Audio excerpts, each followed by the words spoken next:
Les damos la bienvenida nuevamente a las hijas de Clio. Estamos muy contentos porque este es nuestro primer video del año, del 2024, y estamos ahorita con una invitada muy especial, con esta Fer Sada, que ahorita la vamos a presentar mejor. Pero bueno, Fer ya había estado con nosotras y estamos muy contentas de que esté nuevamente aquí acompañándonos, ahora ya como toda una licenciada. Entonces, bueno, pues vamos a presentar primero a Fer y ahorita te damos la palabra.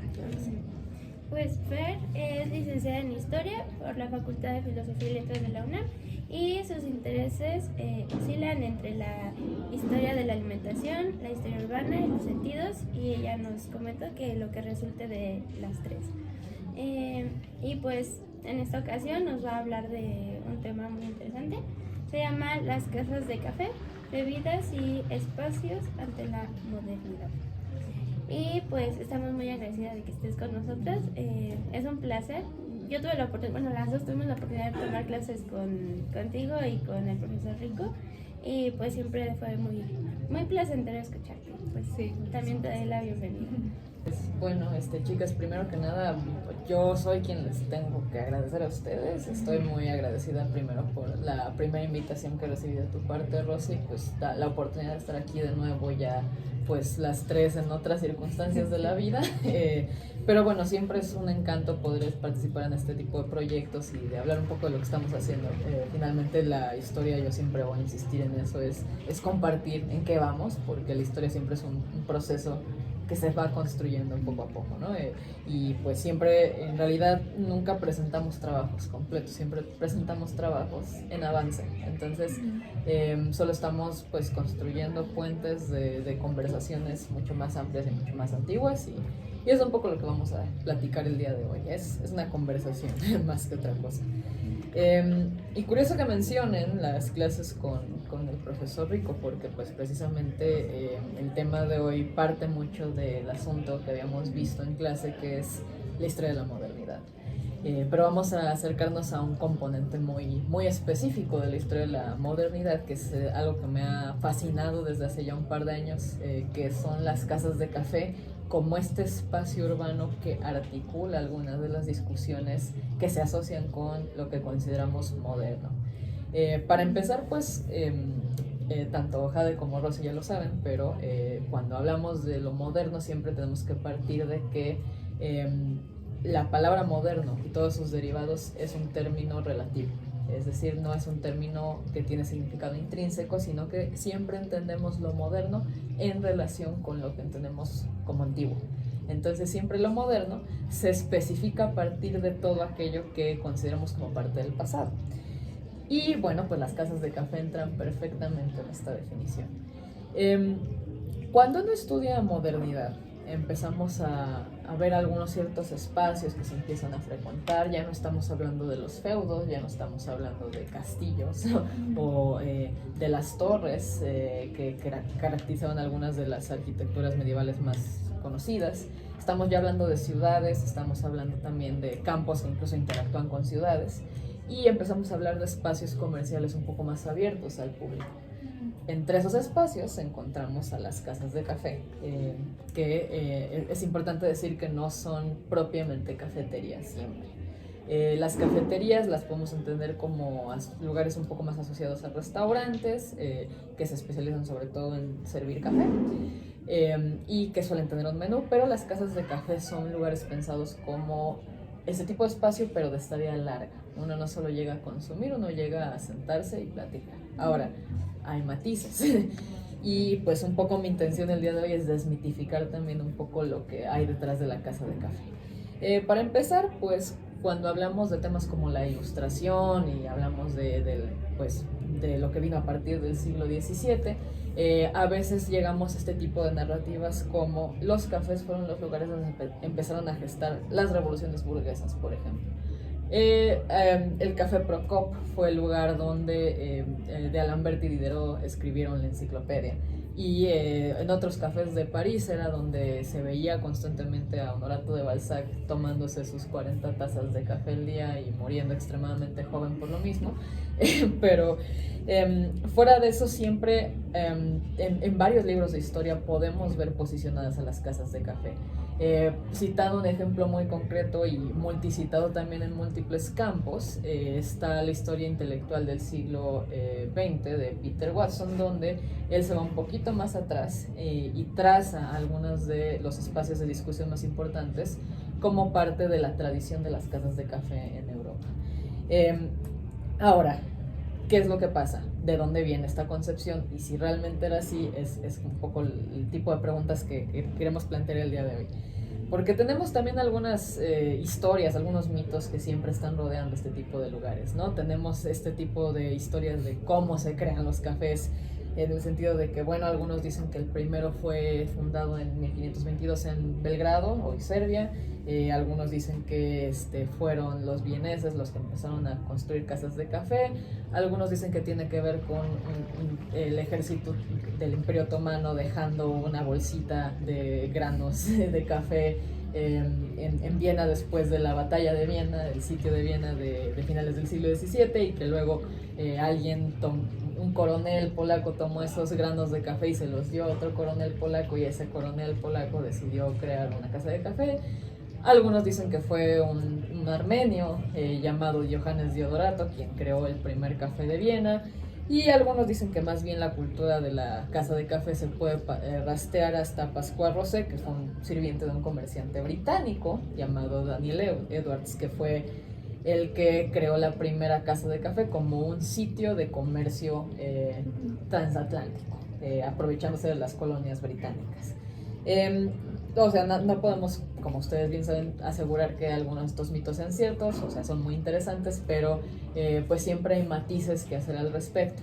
Lo que es interesante de este tipo de historias es ver las raíces que tiene la casa de café. Nunca son un fenómeno 100% europeo, 100% urbano, incluso siempre parece que tiene vínculos con Armenia, con el Imperio Otomano, con las colonias. Siempre parte de una raíz alterna, empezando por el hecho de que el café ni siquiera es una planta que se da naturalmente en Europa, y que además pues tiene fuertes vínculos con las mismas casas de café de Turquía y en general del tipo de modelo de establecimiento comercial que se encontraba en el Imperio Otomano.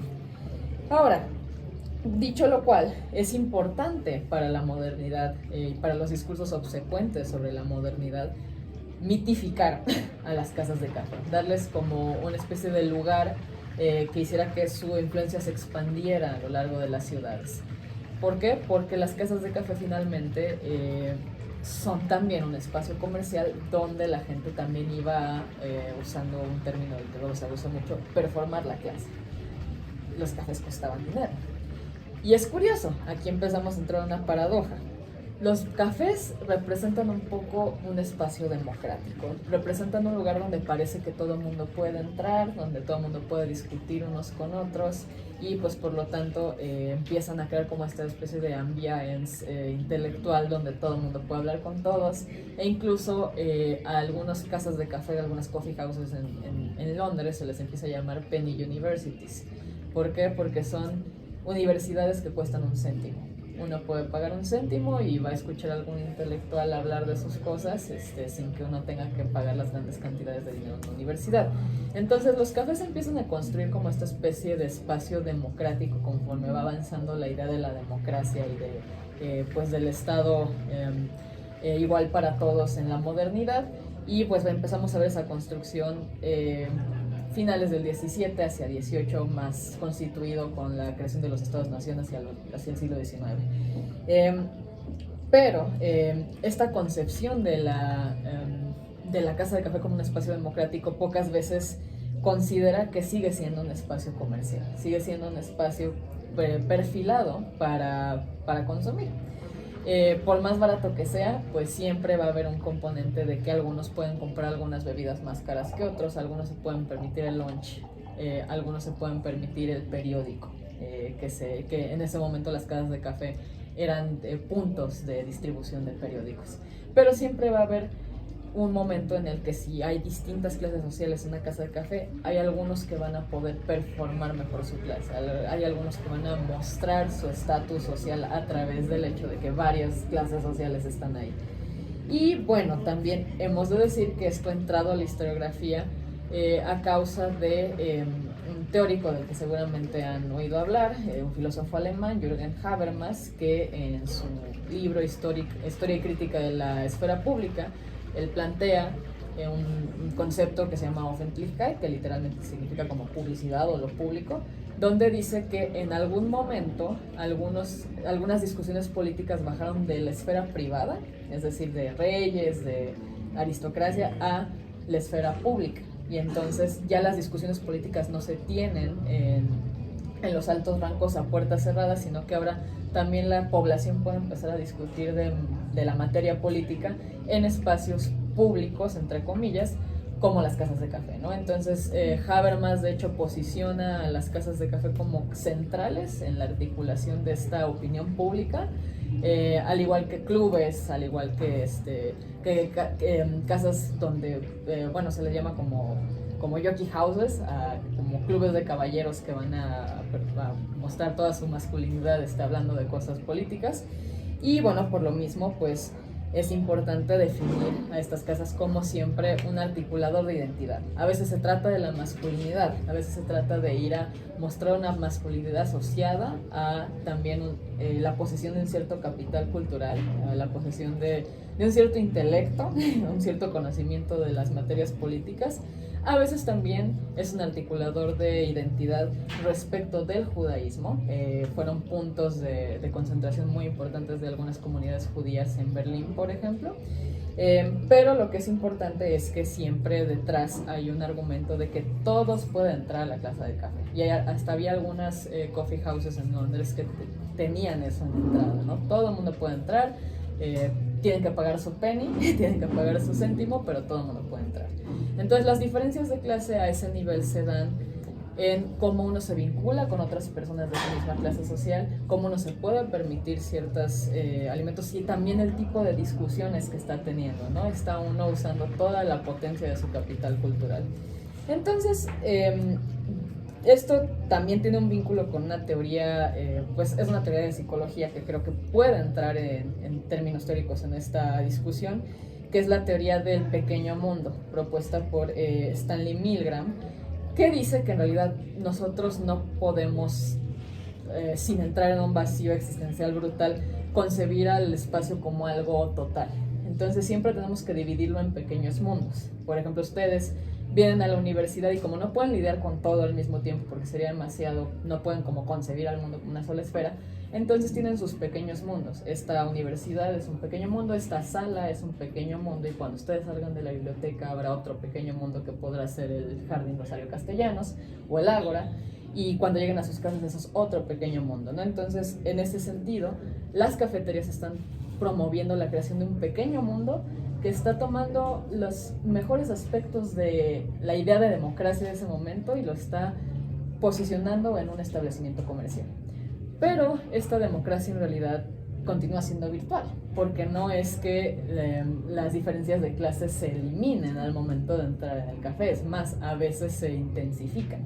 A veces uno está entrando a un establecimiento que claramente solo le permite la entrada o permite, digamos, una incorporación plena a la dinámica del establecimiento con un cierto traje, con un cierto conocimiento sobre comida o sobre bebida.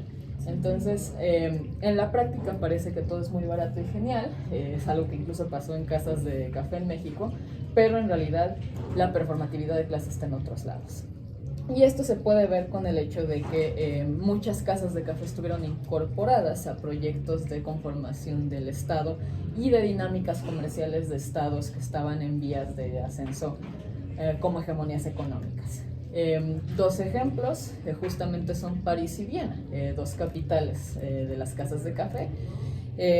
París, pues directamente podemos remitirnos a las reformas de planificación urbana de Haussmann, prefecto de París, que reconstituyó París, reconstituyó la traza urbana de París para que hubiera más establecimientos comerciales, para que hubiera más bulevares, para, digamos, la gente que se lo podía permitir, y hacer más grandes las calles, no solo para poner más establecimientos comerciales, sino también para que no se pudieran construir barricadas.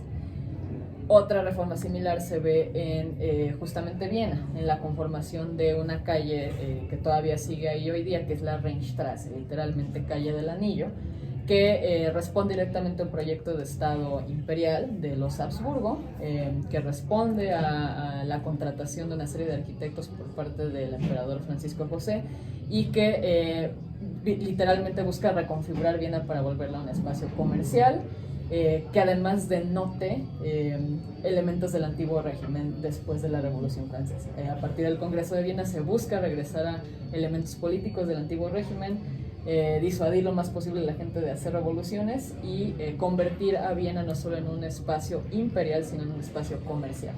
Entonces podemos hablar de que estos lugares son democráticos y geniales, pero al final del día siguen siendo parte de proyectos de Estado que permiten e incluso favorecen la existencia de las casas de café. Incluso con la regulación policíaca de ciertas casas que se ven como caóticas, que se ven como lugares donde digamos, se bulle la discusión política, sigue notándose el estilo arquitectónico historicista que denota el imperialismo austriaco, siguen notándose los elementos barrocos de la arquitectura francesa y sigue siendo un lugar donde es perfecto para, digamos, promover ciertos ideales sobre el buen gusto en términos de comida y bebida. Entonces son lugares bastante ambivalentes que promueven caos político y al mismo tiempo celebran el orden puesto a través de dinámicas comerciales auspiciadas por el Estado. Entonces, para concluir, simplemente creo que vale la pena abrir la pregunta de si las cafeterías o las casas de café en este caso realmente son articuladores de la modernidad entendida como democracia o también son espacios que promueven ciertos límites en términos de diferencias de clase. Entonces, bueno, pues eso es de lo que les quería hablar el día de hoy. Muchas gracias, Fer. Sin duda es como un tema muy interesante y más porque creo que, bueno, ahorita que estabas hablando, como que siento que el café entre historiadores es como algo muy, muy clásico, ¿no? O sea, como que está muy ad hoc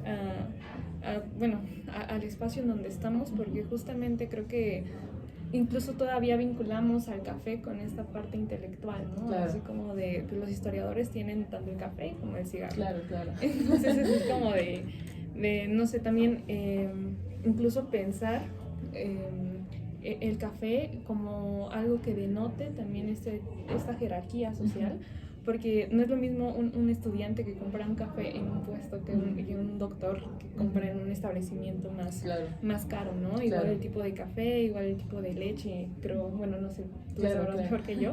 Pero sí, es muy interesante la pregunta que planteas al final, porque siento que está como en ambas partes, ¿no? Como un espacio en donde sí está esta parte democrática de, ok, es un lugar en donde pueden entrar todos, es una bebida que pueden tomar todos, pero que hay como diferencias. No sé si sea como a lo mejor una especie de equilibrio, por así decirlo. Claro. Yo lo respondería así, como un espacio que intenta mantener ese equilibrio, porque, ok, está como esta parte de la democracia, pero al mismo tiempo intenta, ojalá, como cosas de un cierto antiguo régimen, ¿no? Entonces, no sé, siento que es un tema bastante interesante. Y bueno, yo una pregunta que anoté acá,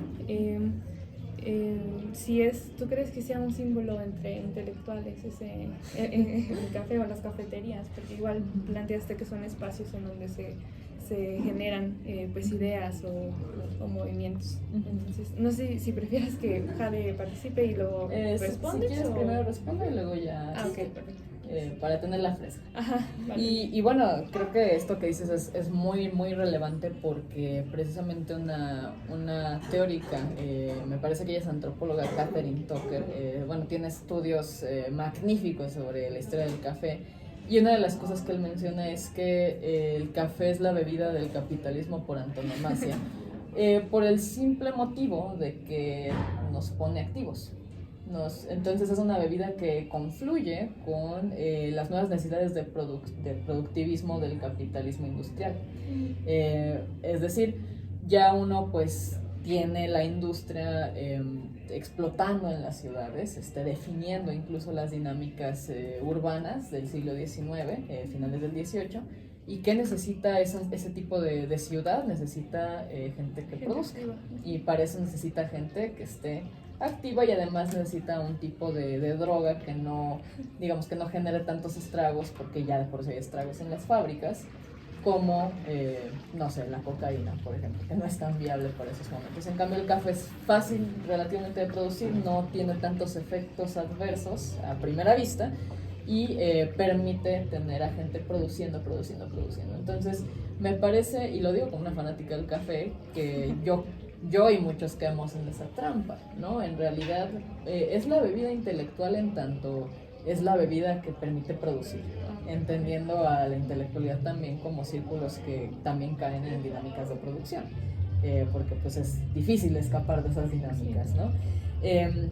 Y en este sentido, pues, cuando Catherine Tucker habla de una cultura del café como el conjunto de prácticas, ideas, tecnologías, significados, asociaciones en torno al café, siempre la enmarca en esta estructura de producción. Entonces, el café pues mantiene activos, incluso en estados que tal vez no conviene, digamos, emitirlos, no conviene mantener vivos, o sea, mantiene un cierto estado de actividad en los individuos, que en realidad, pues, insisto, no es natural per se, como en realidad, pues, muchas dinámicas de producción tampoco lo son en sí mismas, ¿no?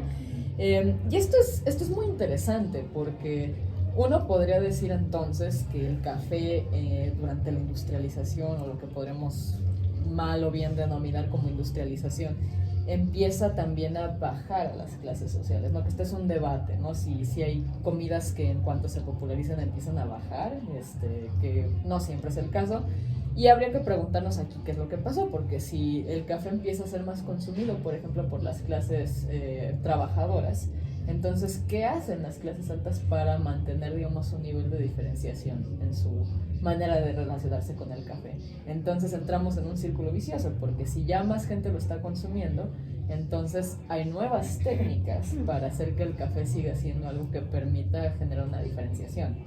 Entonces, por ejemplo, empieza a crearse, no sé, cosas como el Eisspanner Café, que es literalmente un café en Viena, en las casas de café vienesas, que es café, mucho café, con azúcar, leche y mucha crema batida. Entonces, este tipo de café abusa de la Schlagsahne, la crema batida, porque no era tan fácil de conseguir. Entonces uno va buscando técnicas para crear este tipo de diferenciaciones en consumo, ¿no? Y ahí los establecimientos comerciales son clave para poder generar este tipo de condicionantes de la diferencia de clase. Entonces, pues es un debate muy interesante, muy paradójico y muy lleno de matices.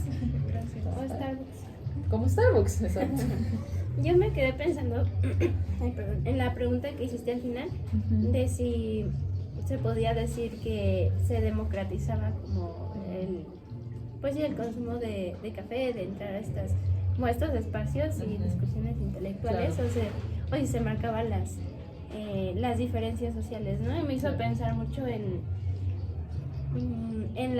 cuando en México empezaron a haber grandes almacenes y tiendas departamentales, que se supone, o sea, cambió radicalmente la actividad del consumo, ¿no?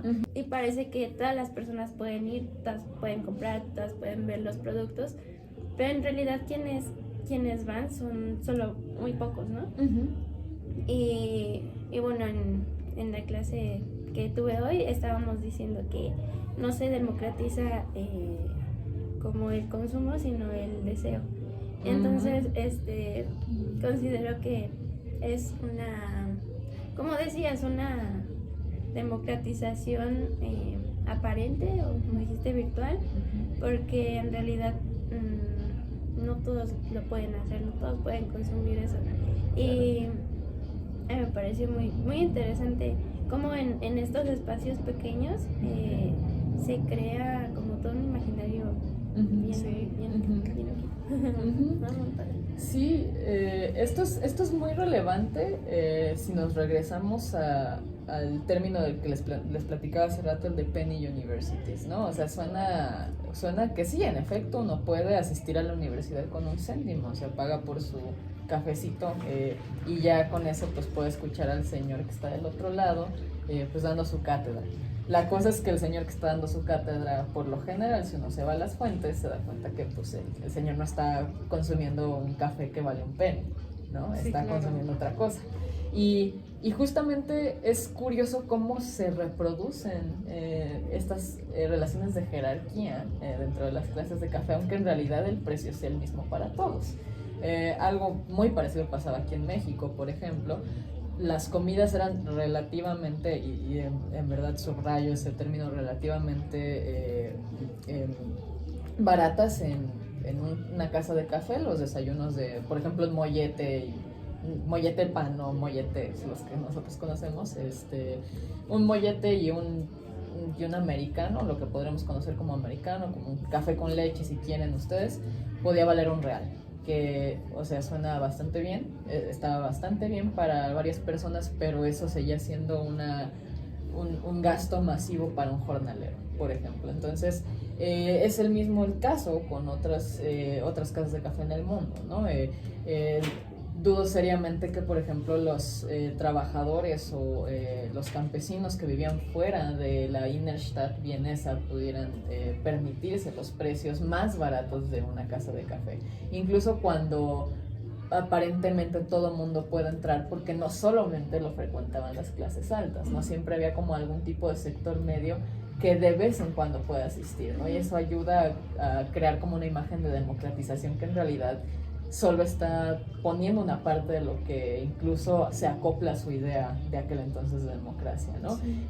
Y esto, bueno, además quedó asentado en algunos cafés como en Viena, por ejemplo, pues el Grünstein, que era, digamos, el más frecuentado por todo el mundo, junto con el Café Central, porque había muchos escritores asistiendo ahí. ¿Por qué? Porque pues tienen la oportunidad de tener vínculos con otros escritores y como no los corren, o sea, hasta es una práctica común que les vayan llevando vasitos de agua y nunca les digan nada, pues uno puede quedarse y escribir un muy buen rato. Pero de nuevo, o sea, ahí tenemos que acercarnos un poco a lo que dice la historia intelectual y sus intersecciones con la historia de las clases sociales y podemos ver que en realidad, pues, ¿quién se puede permitir estar tanto tiempo en una casa de café sin trabajar o sin producir más que contenido, entre comillas, literario intelectual, sin tener otra cosa que hacer, ¿no? Eso también tiene implicaciones de por medio y la creación de estos círculos siempre responde a una dinámica de producción mucho más grande que lo que aparenta en un principio. Ok. Bueno, pues si quieres para ir concluyendo, pues nada, o sea, siento que pues sí es un tema bastante interesante porque creo que uno no va a la cafetería y realmente como que nunca se pone a pensar como todo lo que hay detrás y historiarlo, siento que está como muy bien, muy interesante y pues realmente te agradezco muchísimo que hayas aceptado venir con un tema que realmente sí está muy digno de plantearse más preguntas y pues bueno, te doy la palabra por si quieres decir algo y si no pues ya vamos cerrando este video. Sí, bueno, yo también te agradezco por platicarnos y enseñarnos y pues si no tienes algo que agregar sí, simplemente igual volverles a refrendar mis agradecimientos por invitarme, significa muchísimo para mí, pues siempre creo que es padrísimo tener un espacio para intercambiar ideas, para llegar a conclusiones que uno no se imagina en sus primeras revisiones de los textos y de las fuentes y pues insisto, ¿no? Así es como se va constituyendo el nunca acabado conocimiento histórico. Entonces pues muchísimas gracias por darme una oportunidad para tener eso en este espacio, en este pequeño mundo. Sí. Y bueno, vamos a finalizar entonces. Muchísimas gracias por ver hasta acá. Pues nosotras somos las hijas de Clio y estamos en todas las redes sociales. Este video va a estar en YouTube y pues nos puedes seguir en Instagram, en TikTok y en Facebook. Y pues nada, nos vemos en el siguiente video. Muchas gracias, Fer. Igual.